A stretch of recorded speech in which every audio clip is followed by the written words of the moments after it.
Ami internet Grand Théâtre TV bonjour ñu ngi leen di jaajëfal wala bonsoir ñu ngi leen di sant di leen gërëm di leen jaajëfal Dieye Lucar à la présentation ñu ngi leen di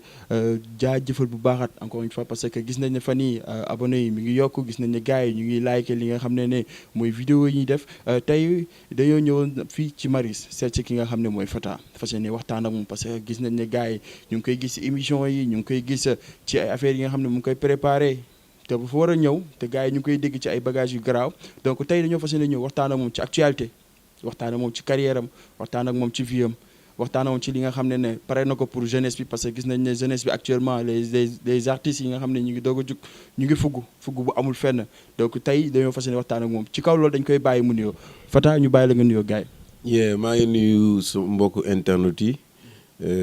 Grand Théâtre TV et puis di la bëggee Dieye maa ngi ziar bu baax a baax jaajëf. ayca ñu ngi koy delloo ziar bu baax a baax comme gars yi comme d'habitude comme ni ma ko tàmmee wax balaa may tàmbali bouton bu rouge bi nañ ko bës ñu abonné en même temps tamit li nga xam ne mooy cloche bi ñu bës ko ndax ñuy mën a am yeneen vidéo yi ci kaw loolu gis nañ ne ci Covid 19 bi 6 mois 7 mois yaa ngi Dakar bi Covid 19 commencé ba léegi nga gis la dundee Covid 19 bi carrément ak nan la def si ñëw ci gaal seen Covid 19 bi dugg si noo ko dundee. bon sant yàlla rek parce que xam nga yàlla rek moom moo yor jaam yi ak seen ak suñu moo yor suñu commande quoi donc ñun yéene bi ñamoon mooy ñëw pour 1 mois def suñu single génne suñu album juste après lii am donc ñu toog aussi mais fu ñu mënti nekk rek jéem a xalaat def dara aussi daf ci bokk parce que bu ñu nekkee comme en France comme aux États-Unis on essaie de travailler en même temps boole ak suñu passion donc ñun loolu la ñu yàgg def suñu philosophie mooy di liggéey nekkaale ci li ñu bëgg quoi. ci kaw loolu gis nañ ne 2005 li nga xam ne mooy album bi nga njëkkoon génne woon ko noonu jox ko gars yi loolu noonu ak actuellement nii nga xam ne yaa ngi préparé benn projet loolu lan lay def. bon après diggante 2005 ak 2020 yaa gën a donc 2005 j'ai sorti le premier single bu ma tuddee woon Afrique Retour en Afrique il y a eu beaucoup de retours en fait bi mu fa jógee après j'ai sorti un autre album en 2013 moom mooy Ikhra te boobu léegi ça fait 7 ans donc ci diggante bi nag j'ai sorti 3 projets yoo xamante ni yëpp ñu ngi ci disponible sur iTunes en tout cas si téléchargement légaux yi benn bi c'était en 2015 muy benn mixtape bu ma tuddee woon Mr International ma dédié woon ko ak Pacoti juste après je sorti benn maxi boo xamante ni maa ngi ko def ak benn boy américain bu tudd Big Cam mu ngi tudd United maa ngi ko génne vers 2007 2018 je sorti beneen maxi bu tudd Modern Journeyman te yooyu yëpp nag bu ci nekk mi ngi disponible ci internet bi bon d'habitude du may am temps wu ñëw rek pour def promotion bi mais day génn disponible dans les réseaux de téléchargement légaux mais là je suis en train de sortir mon album Global Citizen boo xamante ni dama ko boole ak beneen compilation de 6 jeunes mu ngi tudd Inspiration. si 6 jeunes yooyu noonu est-ce que mën nañ am 3 ci yi nga xam ne ñoom nga boole ci album. oui il y a une fille qui s'appelle Dixa bu gars yi jot a xam ci sphère bi mais moom mi ngi nekk Gambienne la mais elle est tout le temps au Sénégal am na aussi sama producteur sama ingénieur bi nekk fii tamit Dahman il est de la Mauritanie moom tamit il fait partie de la compile am na ci sama beneen jeune frère boo xamante ni Kalz l'animateur moom moo booleeg moom Tampi mu nekk benn boy bu nice tamit donc ñoom ñu pratiquement seen morceau yi pare na donc vidéo yi on est à moitié def nañu yëpp pratiquement et donc on va vous présenter cette compilation avec toutes les vidéos déjà finies. ci kaw loolu gis nañ ne actuellement depuis ce retour yaa ngi essayé marqué par rapport ak yëkkati jeunesse bi ñu gis la nga génne hip hop feeling muy daw jeunesse bi la majeure partie y a des ténors yi nga xam ne comme gars yi noonu ñu ko mën a waxee des ténors yoo xam ne participé nañ ci émission bi qu'est-ce que ça fait ak ni nga gisee booy ni nga gisee ténors yi nga xam ne jàll nañ ci émission bi ak booy fugg bu ñu am jamono jii nii. bon c'est normal tu sais il y a hip hop moom c'est un mouvement donc de génération en génération day am yu bees am ñu génn am ay vibes yu génn loolu tax mu nekk musique bu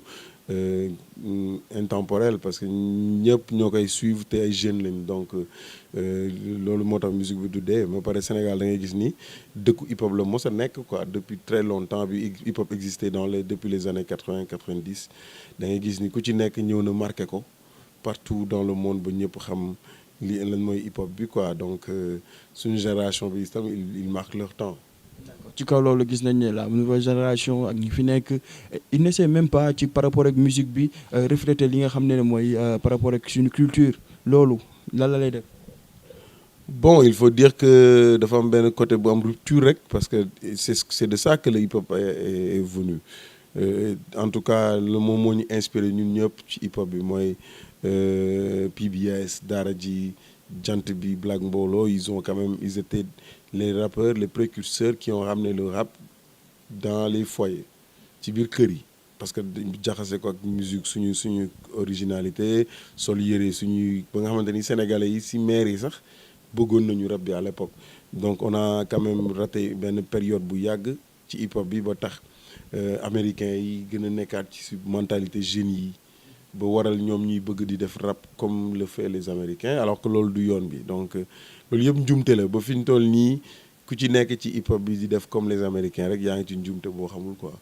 ci kaw loolu gis nañ ne par rapport li nga wax les américains roy ñooñu mais da nga gis seen clip est-ce que li nga xam ne moom ni ñuy wane jamono ji seen clip sexy yenn affaire yi est-ce que Fata par avant amoon na courage def genre clip bi mel.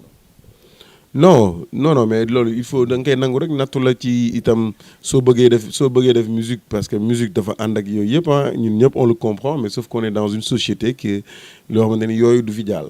donc wax ak waxin noo koy defee sa comportement en fait le rappeur sénégalais l'artiste sénégalais on lui demande trop donc après tu te rends compte que du dëkku musique en vrai parce que xam nañu tukki nañ dem nañ ci dëkk yu mag yi xam nañ musique lan moo koy doxal dëgg-dëgg yooyu yëpp ci la bokk clip yu sexy wax yu doy waar toucher un peu cerveau gars yi xaw leen excité tu vois loolu mooy seytaane bi am si musique te Sénégal dëkk la boo xamante ni kenn du la ko fi may quoi lu bëri bu benn ñaar ñetti booy defee benn affaire rek ñëpp yooxu jëm ci kawam donc du sotti donc léegi nag bon pour conseil yi ma leen di jox mooy suñu mënul dëppoo ak askan wi ni mu tëddee rek dañuy génn dem defi musique feneen quoi ñoom. ci kaw loolu dañuy gis ne ya majeure partie artistes yi ñuy génn dem gis mais bu ñu ñëwee dañuy indiwaat beneen touche musicale boo xam ne ñoom d'après eux moomuñu ko ci côté instrumental. loolu lan lay def parce que gis nañ ne jamono ji instant gars yi trap bi ñu ngi ko jël mbalax bi ñu ngi koy jël boole ko ak leneen donc loolu noonu. bon pour man toujours loolu ça revient parce que njuumte la rek parce que trap ay drill lépp ay musique la yoo xamante ni boo ko xoolee dans le fond ci suñu rythme yi la dégg nañ ko bu baax ñun dégg nañ ko quoi bu ñu nangoo déglu bu baax suñu roots mais comme américains yi ñoom ñoo koy exploiter mu am doole. ñun dañuy dugg ci influence boobu mais je pense que ñun on a notre mot à dire sur la scène du hip-hop mondial d'autant plus que PBS bokk nañ ci le premier groupe sénégalais africain qui a signé avec un label Island Record presque un des plus gros contrats de l'histoire du hip-hop et donc yooyu ba tey mën na fi bañ a dañ mais il faut booy nangu di def lu africain we donc amuñu choix sinon da ngay gis ni dama ko waxoon waxaat ko di koy waxaat rek mooy dañuy tourner waat en rond rek dañuy nekk ci rond point bi di ko wër rek mais duñu excité mu. d'accord ci kaw loolu lan mooy sa secret parce que Fata mën na dem voyage toog extérieur benn durée mais bu ñëwaatee day beesaat ci kanam nit ñi même gars bi nañuy gisaat te alors que am na ñoo xam ne génn nañ mais bu ñëwee fi ñu toll nii kenn xoolu leen mais Fata jusqu'à présent mi ngi ci biir nit ñi mi ngi ci xolu nit ñi des ci kanamu nit ñi. bon il faut dire que di liggéey rek nag man moom liggéey laa gën a gëm même ba ma tukkee après les réseaux sociaux yi ñooy médias yoo xamante ni tamit da ngay activer sa bopp foo mënti nekk dinañ xam ne foo mënti nekk it loo mënti def yaa ngi koy booleeg li nga bëgg donc tey boo ñëwee ba mu demee nii nga gis ni itam am nga loo mën a contribuer waat ci sphère musicale bi en tout cas dans le milieu urbain da ngay taxawaay ma teg sa matuwaay pour mën a nekkal ko quoi donc du lu yomb tamit mais pas-pas la rek pas-pas la boo xamante ni dañ ko bëgg te ba pare da ngay am beneen regard booy xoolee sa jeune frère yi mooy ñoom ñu ngi nekk léegi ci scène bi mais da ngay bëgg jox leen loxo ba li ñuy liggéey itam am tegu ci ay plateforme sinon ku ci nekk bu tëbee nekk star bi mu nekk pour boppam après ça va du dox pour kenn. ok en tant que producteur ñu gis ne nga génne benn label muy Taf Label ci kaw loolu gis nañ ne ci Covid 19 bi def nga benn son benn clip boo xam ne sensibilisation la nga rassembler plusieurs artistes loolu noonu nga def ko ci sa retour participer ci Covid 19 bi loolu nan nga ko doxalee ba mu affaire yi sotti. bon bi ma ñëwee rek aussitôt war a génne suma single African Queen mu commencé daw ci télé yi après Covid bi ñëw j'ai pensé à faire un truc pour le Covid pour sensibiliser comme tous les Sénégalais et donc boobu ci laa woo rappeurs yi ñoom Baxaaw ñoom Clayton Titi mélangé ko un peu mu nekk single bi gars yi gën a bëgg ci Covid bi juste après ma remixé ko ak maire yi ñoom Kiné Lam Fatou Lawbe ainsi de suite. C'était ma part de contribution dans la communication. Et donc, loolu itam daf ma annoncé, inspiré ma pour Taf Label, pour mettre un label en place qui me permettra de travailler dans le contenu. Donc, lu mel ne ay émissions yu mel ne High Level, ay hip hop feeling, am na yeneen hip hop generation apéro, des autres émissions xamante ni ay concepts yu bees la yoo xamante ni dañu pare pour partager ko ci ay télé yu bëri fii ci localement. Donc, après da ngay gis ne. Ci xat-xat bi li muy metti yëpp donte am na ay ñu ci yàlla def ñu faatu si ñii leen di ñaanal yàlla yërëm leen am ñoom lañ perdre leen ci seen job yàlla ni yàlla may li ci gën mais ce qui est clair c'est que àdduna fu jafe-jafe yu mel nii amee même ci en temps de guerre si la ponkal yi di defarwaat donc ça moom jàngat bi loolu la mais doo nangu dessous jël prétexte yëpp teg ko ci Covid bi après dootoo bouger quoi. ci biir loolu dañuy ñëw li nga xam ne parce que Covid 19 bi génn nañ ci génnuñu si parce que déjà gars yi kaa yaa ngi ñëw nit ñee ngi dund ak moom mais ci kaw loolu nawet bi dala fa fekk mu doon actualité noo ko gisee ak nu mu méttee côté Kër Massar yeneen zone yi taw bi noo ko gisee. bon moom da nga koy naqarlu tout le temps parce que jamais Sénégal loolu duñ ci jógee ci di ko kaas. mais boo xoolee am na ñu am mbënd mais am na ñu amul mbënd moom man nag dama xam mbënd parce que man suñu kër bi ñu dëkkoon Saint-Louis ban la woon quoi donc du coup heure bu amaan rek ndox mi lu tawee tuuti rek tiit nga parce que da nga xam ni ci xeer yi ngay teg pour añ quoi donc loolu liy dellu siwaat mooy parfois da ngay massawu ñi ciy dëkk mais nga xam ne du liggéeyu état kese parce que nit ñi ñoo demoon dëkki fi ndox amoon te loolu tamit je pense que bu ma déggee ni état nu ngi ci liggéey lu bëri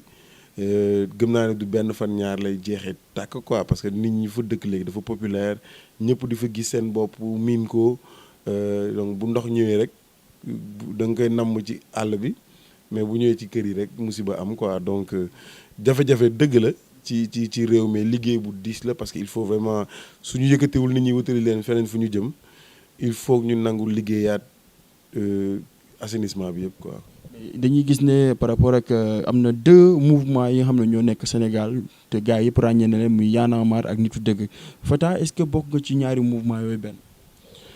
bon bokkuma si benn physiquement mais moralement oui parce que bu dee askan wi rek la ñuy xeexal te loolu la ñuy jógal man moom je supporte parce que. il faut quand même il faut ñuy ñenn ñi ñoo xamante ni dañuy jóg pour di demee xel ñenn ñi di jógee di demee doole ñenn ñi di jógee demee fit. ci kaw loolu gis nañ ne ki nga xam ne mooy Macron Karim Xuruxaat ba mu génnee yàggul mais teewul ba tey mi ngi ci pour dimbali population mi ngi génn pour wax mais gis nañ ne yàggul dara mi ngi taal na drapeau France par rapport ak li nga xam ne président Macron wax na ko yow loolu noo ko gisee ak nan nga ko dundee ak lan mooy sa xalaat est-ce que loolu jaar na yoon wala jaarul yoon. bon xam man defuma ko donc du coup loolu moom moo ko gën a mën a tontu quoi Karim tu vois nit ku dëggu la kuy demee passion la tamit parce que tey du ma ne tey bokkoon na si rappeurs yi doon biif contre man mais bi mu demee tey ba toog ci télé yi wax ne Fata man à la limite dama ko bañoon mais dem naa ba gis ni gis rappeurs sénégalais yëpp rawee woon na leen plus de 20 ans loolu nit ku am humilité dëgg moom moo ko wax loo donc bu demee ba war a def acte bu mel noonu tamit da ngay gis ni passion la te dëggu la ci moom parce que tamit gis nga imaan dafa nekk si loo xamante ni ci biir nit la nekk ci biir xol la nekk yow rek sa sëriñ buñ ko fi waxee mu nekk lu la metti masawaak ñu wax si yonent bi sallallahu alayhi wa sallam parce que yonent bi moom la yàlla wax ne ko wamaa yantiqu anil hawa in huwa illa wahyun yuha ginnaaw bis bi yow lu ma wax yaa ko wax lu ma def yaa ko def donc direct la si imaanu doomu aadama ñi nga xamante ni ñun ay jullit lañ donc bind ko caricaturé ko def ko nenn yow da nga foog ni da nga dessiner nit nii wala def saboté ko nu mu la neexee mais fekk yaa ngi touché imaanu jàmbur donc après c'est plus fort que la république dans la mesure ci nit ki nga yegg donc kooku jël sa li ngay foog ni yow mooy sa emblème mu république muy sa drapeau mu jël ko taal ko du nekk dara ci moom te donc c'est vice versa il faut que nit ñi ci àdduna bi ñuy respectante nit ñi di amee nee nañ sa liberté mi ngi yem ci sama bos fi muy commencé donc àdduna noonu la tëddee. ci kaw loolu gis nañ li nga xam ne mooy jeunesse bi actuellement ils sont en train de suivre les séries te est-ce que yow gis nga ne jamono ji séries sénégalais li ñuy doxal jaar na yoon wala jaarul yoon parce que y a certaines choses yoo xam ne bu ñu koy wane jamono ji ak seen i jamono ak yéen ni ngeen koy gisee léegi nan la bokk parce que Fata yow kenn du wax ku ndaw la Fata ku mag la donc loolu noonu nan nga ko gisee quoi. bon après àdduna bi xam nga on est dans un pays où chacun ku nekk day dugg ci biir mbir ak passion ñenn ñi dañ ko jàngi woon ñenn ñi dañ ko maîtriser mais en même temps dafa am caay-caay bu nekk ci boo ko maîtriser ba pare bu ñu ciy dugal boo xamante ni moo leen di permettre ñu njëkkante ci internet bi moo leen di permettre ñu aiguiser un peu vibe su nit ñi pour ñu gën leen exciter pour seetaan leen après nag loolu yëpp éthique moom la lay laaj quoi li nga xamante ni dafa dépendre ci yow fa nga bëgg toll ak ci sa image ak ci li ngay bind ak li ngay jox société bi loolu nag ça se partage parce que tamit tey nit ñi léegi on sent que man maa YouTube channel am naa chaîne bu am plus de 120 000 25 000 personnes si la ma label Taf Label mais même pour les émissions je fais des interviews mais je sais pas décrire si sous-titrage bi mu nekk luy marqué nit ñi alors que tout le monde sait que léegi nit ñi loolu la ñuy gën a bëgg di cliquer et donc choix la da ngay am choix wu di liggéey correctement dans le fond nit ñi respecté ko que d'inciter aux gens de dire de grandes choses wala de sentir loolu mooy série loolu si daal ñu bëri dañuy bëgg di exciter nit ñi ci ay fait ak réflexion ba nga xamante ne day tax nit ñi di leen cliquer di leen xool après ku nekk ak nag mission bi la andi ci mbir quoi da ngay partager avis yëpp mais ce qui est clair c'est que mbir boo ko yoree mu nekk ay instruments mu nekk média mu internet bi nga xamante ni xale bu ndaw sax léegi 2 ans day am tablette di seetaan ngay bàyyi xel kooku day tax li ngay jouer wala li ngay def nga orienté ko bu baax dans la mesure où ñun Afrique encore plus Sénégal en particulier amaguñu maîtrise ci internet bi tubaab bi dañu contrôler seen ay mbir ci internet bi donc internet dañ ko jàppee benn air buy naaw nii mais lépp luñ ci waay di def en tout cas tubaab bi dañ ko maîtriser dañ ko nekk liggéey étudier ko mais ñun fii c'est la cacophonie en fait chacun fait ce qu'il veut à partir de chez lui il s'en fout de ce qui le consomme ou pas. par rapport ak li nga xam ne mooy défaut bi ci wàllum li nga xam ne mooy musique ci Sénégal ak qualité yi ngay gisagum lan nga ñu ci mun a wax. bon musique bi pareil ah musique je pense que aussi loolu la rek mooy dellu si waat quoi on a tous envie d'être célèbre gars yi bëgg nañu siiw bëgg nañu kii mais mbapat bi mu laaj yëpp du nañ ci fekkati quoi parce que internet bi moo ko waral léegi nag après loolu tamit da ngay delloo si loxo ku nekk li nga bëgg lu mu la jaral parce que tamit àdduna lañ toll ah léegi def nga musique sa kër def ko sa néeg def sa vidéo sànni ko mu dem ci internet bi nga am des millions de vues. Il y a des groupes qui sont beaucoup plus respectés et qui ont beaucoup moins de vues mais qui sont respectés quand même donc je pense que li ëpp solo mooy lépp looy def nga fulaal ko jox ko contenu ba mu mën a rester dans la durée parce que mbir mi du succès rek après da ngay dee wala nga dem wala nga màggat après da nga fi war a bàyyi legacy loolu nit ñi di xoolee nit ñi di ko héritage boo xamante ni nit ñi dinañ ko mën a gis ci yow donc mais génn pour génn moom yàlla na ci yàlla musal musique bu bordélique boo xamante ni day am succès léegi suba mu nelaw tamit yàlla na ci yàlla musal. d'accord par rapport ak succès bi nga xam ne gars yi dañuy jékki-jékki fël léegi mais da ngay gis ay jeunes day jamono ji jeunesse bi am na ñaari groupe yu génn mais beneen groupe ñu ngi discuter ci affaire non est-ce que loolu jar na ko ci affaire tour discuter ci affaire tour ba mu jaral leen ku nekk di jéem a sànnante track ba ci seen texte par rapport ak son yi da ngay jékki-jékki dégg ay insultes est-ce que loolu jar na ko carrément ci ay xale yu ndaw yoo xam ne dañuy doog a judd. waaw non parfois du ko jar mais après lépp dañuy soxla ay conseils xam nga conseil daf ci baax tamit ñun de en tout cas man de toute ma carrière fu ma nekkee di waaj a wax dara si rajo wala télé damay woo Ousmane Faye du ma koy wax tout le temps mooy manager Oumar Pène donc je lui demandais tout le temps ak par rapport ak sama activité qu'est-ce que je devrais dire et loolu nag amatul léegi ci boy léegi c'est la fougue c'est le concours en fait vers le plus haut et donc mënoo leen ko bañal mais après ku ci nekk rek choix bi ngay ñëw bi ngay am au départ ak bu ngay dellu léegi nag li ci neex mooy cohérence mooy nga tàmbalee nii di continuer nii am benn philosophie booy défendre du début ba fi ngay yegg mais tout en évitant d'être vulgaire d'être dinay xàmme ci ay affaires yu bonnes quoi donc je pense que loolu moom dëgg-dëgg jarul coow tur ku ne mën na am choisir beneen turam moom boo may ko succès. Par rapport ak musique Fata ban clash nga jàpp ne tontu nga ci te tontu boobu noonu métti na la trop ban clash wala mosoo tontu benn clash. non man mosuma tontu benn clash man dama doon def ay vers yu ndaw rek yoo xamante ni day tënk carrément li ma bëgg wax gars yi àjji ko man gars yi dañ naan damay mbalak mais noonu la man damay roof ñaari baar rek régler compte yi. ci kaw loolu nga roof ñaari baar régler compte yi gis ngeen ko sa waay mi ngi nii donc ça fait plaisir ñu toog ak yow waxtaan ak yow ci kaw loolu dañuy tëjee ci benn point mooy par rapport ak Akon City gis nañ def nga benn sortie mais ci biir sortie bi yow tu n'approuves pas cet projet. sa xalaat lan nga ñu ci mën a waxaat fii ci Grand Théâtre TV. waaw mais mooy loolu rek je n'approuve pas parce que man pour man mbir boo koy def ci biir réew Sénégal xam nga da nga Akon ñëw na Sénégal ñëwaat fi artistes yu bëri yi muy wax ni moo leen inspiré de par surtout le côté urbain muy daara ji cousin la si Fada Freddy da daan ñëw seen kër la daan dal.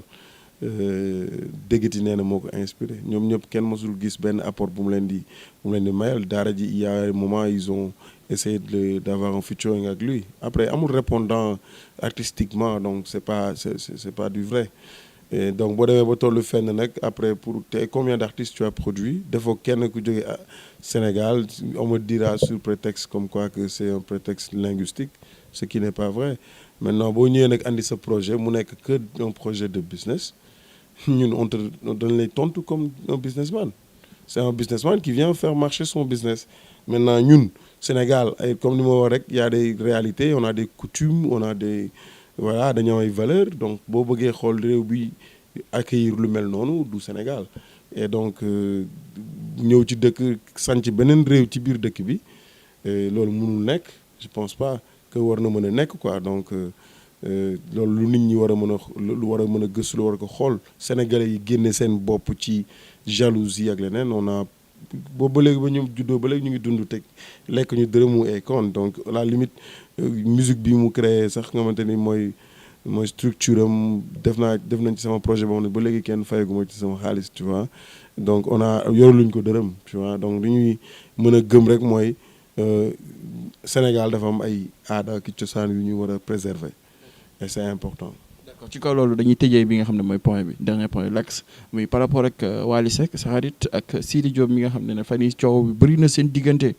ci ay affaire moo yàq sama soirée moo def lii loolu noonu qu'est-ce que ça fait boo déggee yenn artistes yi ay comme lu mel ne mbalaxmaan yi discuter seen biir wala di jéem a ñuy dégg ay wax yi sew loolu lan la lay def en tant que Fata bi nga xam ne gis nañ ko ci mbalaxmaan yi muy appuyer mbalaxmaan yi moom moo tax tey rappeurs yi jël seen touche musique di ci boole mbalax yi. bon xam nga loolu day am ci musique quoi te en réalité du nekk sax tête d'affiche yi quoi du nekk artistes yi public bi ñoo koy wax diw mais donc c'est des choses qui arrivent il faut muy am ci game bi quoi léegi ñoom artistes yi tête yi nañu gën a communiquer ak seen public gën leen yemale gën leen kii parce que tamit c'est ce qui est grave dans toute l'histoire c'est que fan yi la ñuy bàyyi ñuy nekk di am ay wax ak di sulli ba artistes yi ñoom seen bopp du ñu mënati def featuring te carrément la dëkk bu dul am ay featuring artistes yi entre ñoom du dem quoi musique bi donc Wally position bi mu nekk dafa war a woy ak ñu bëri Youssou Ndour da war a woy ak ñu bëri Thione Seck war a woy ak ñu bëri